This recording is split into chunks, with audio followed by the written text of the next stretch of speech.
What you want to do first is take your 4 terms and write it and group it. That's why it's called factor by grouping, into 2 parentheses, just like that. For each group, take out the greatest common factor, and you want to make sure that the parentheses in the inside are the same. The last step is that as long as these 2 parentheses match, you can write that on the outside. That's basically factoring it out once again.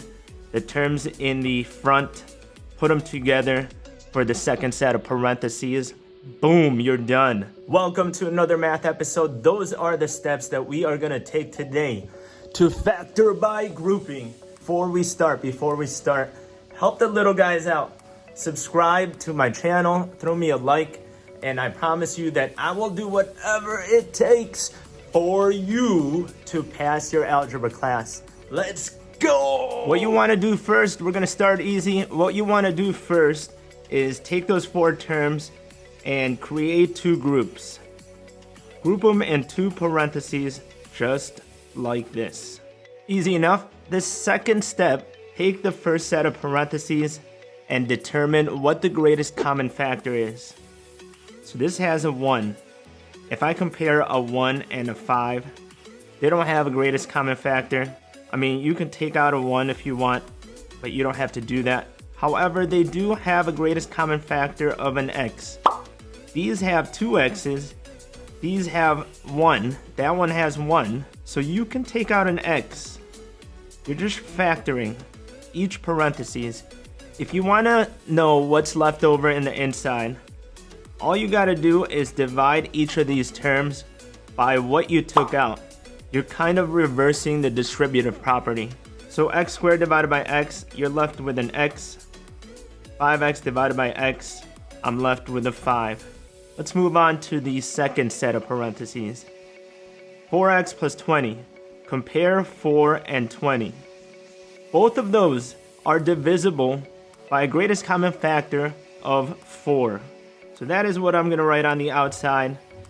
And to figure out what's left over in the inside, once again, you could just divide each one of these by what you took out here, and you will get the leftovers.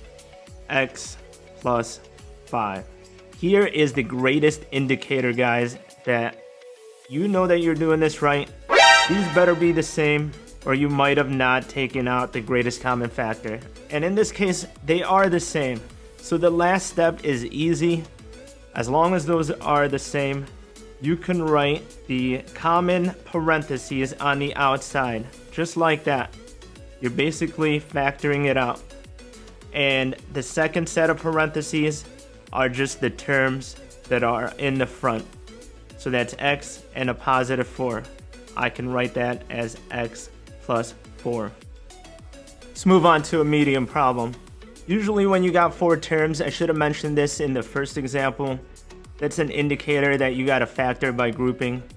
And here's some shortcuts you can take. If you see 4 terms like that, just put the parentheses right away so you don't have to rewrite the problem. And that is an easy way to group them. So let's go from each group. Let's take the first group. Compare the coefficients first. 35 and a 5 is divisible by 5. That is the number that I'm writing on the outside. Now compare the variables. This got an xy, that's got an x. They got a common x, so I can write the x on the outside just like that.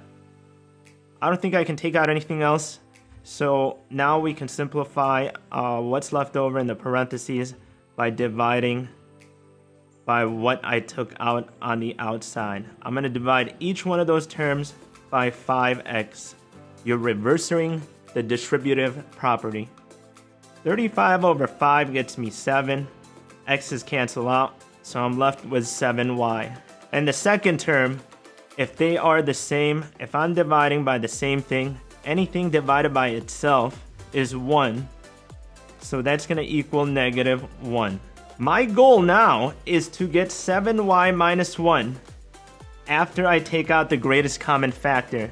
And this is why I label this as a medium problem. Anytime that this is negative, your first term is negative, take out the negative with it. Take out the negative with it when you factor it out. Otherwise, it's not going to match this binomial right here, these two terms right here. Here's what I mean. So negative 56 and 8, they both have a greatest common factor of 8. I can take out an 8. But if I just take out an 8, it is not going to match 7y minus 1 when I make the parentheses like that. It's not going to match. I mean, you could sit there and try it, but just take my word for it. So instead, take out a negative 8. They don't have a common variable, so you can only take out a negative 8. And if I divide both of these by negative 8, then I'm gonna get 7y, and 8 divided by negative 8 is negative 1. And as you can see right there, these match. So that's how you know you're doing it right. Once they match, that is the first set of parentheses that you're writing on the outside. What they have in common. You're kind of factoring it out once again. And the second set of parentheses are just the terms in the front. 5x minus 8. You're done. Let's take it up a notch with the hardest problem that I can come up with. Here's a hard problem. This is why I'm saying this is a hard problem, because I even had to do it a couple times. I'm not even lying. Look. I did it the first time and I realized my parentheses didn't match. Sometimes that happens and it requires you to dig a little deeper and do some problem solving. My students get frustrated and they just give up. Sometimes they say stuff like this. Really? Why? We're not even going to use this in real life. But you know what? You need to stop giving up so fast. I know you can do this. So in this problem, it requires you to rearrange the these four terms in a different order. If I just move this term and switch these two out, and you can rewrite it like that. So say you're factoring by grouping and it doesn't work out, you might have to rearrange the terms just like what I did right there. And hopefully that works out. So let's find out. First set two parentheses like that, group them together. Take out the greatest common factor. You're going to be a pro at this by the end of this video. 16 and negative 8. I can take out a greatest common factor of an 8. Now go letter by letter. They both got an x and they both got a c.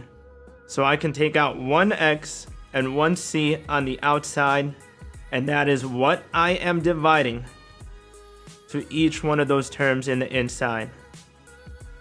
Now let's check. 16 divided by 8. Let's simplify it. That will become 2. X squared over x is x. The c's cancel out. And negative 8 divided by 8, that's negative 1. The x's cancel out. Y is still there. And the c's cancel out. So that's what I have in my first set of parentheses. My goal is to get this in the second set of parentheses. Once again, if that is negative, that's an indicator that you might have to take out a negative number, which in this case you do. You got to take out a negative 8 and start comparing the variables. They both got an x, they both got a d, so I can take out xd. Just like that. That is what I'm dividing to each one of these terms, negative 8xd, and that will get me hopefully 2x minus 1y, which it kind of looks like it does. If I divide negative 16 divided by negative 8, that is 2. The x squared and x turns into an x. D's cancel out. So far so good. 8 divided by negative 8 is negative 1. X's cancel out. D's cancel out. I'm left with a y. And thank goodness that those match up. So now that they do match up, that is the parentheses that you are writing on the outside. And the parentheses in the second batch are the terms in the front once again. 8xc and negative 8xd. Then guys, it's not even over yet. This is why it's hard. But bear with me, there's only one final step. Make sure that you check each parentheses. Check each parentheses to see if you can still take out a greatest common factor. In this one, you can't. But in this one, you can still keep going. You can take out an 8 and you can take out an x. So I'm going to write that on the outside. That's going to turn into 8 divided by 8 is just 1. X's cancel out. C. And negative 8 divided by 8 is negative 1. X's cancel out. I'm left with a D. This just drops down. Oh my goodness. The proper way to write it is 8x, 2x minus 1y, 1c minus 1d. Oh, that was tiring. If you made it to the end of this video, you are awesome. Thank you for sticking with me. I hope that really helped. I gave you multiple examples of how to factor by grouping. If it did help, make sure you throw me a like. But until then, I will see you on the next episode. Peace.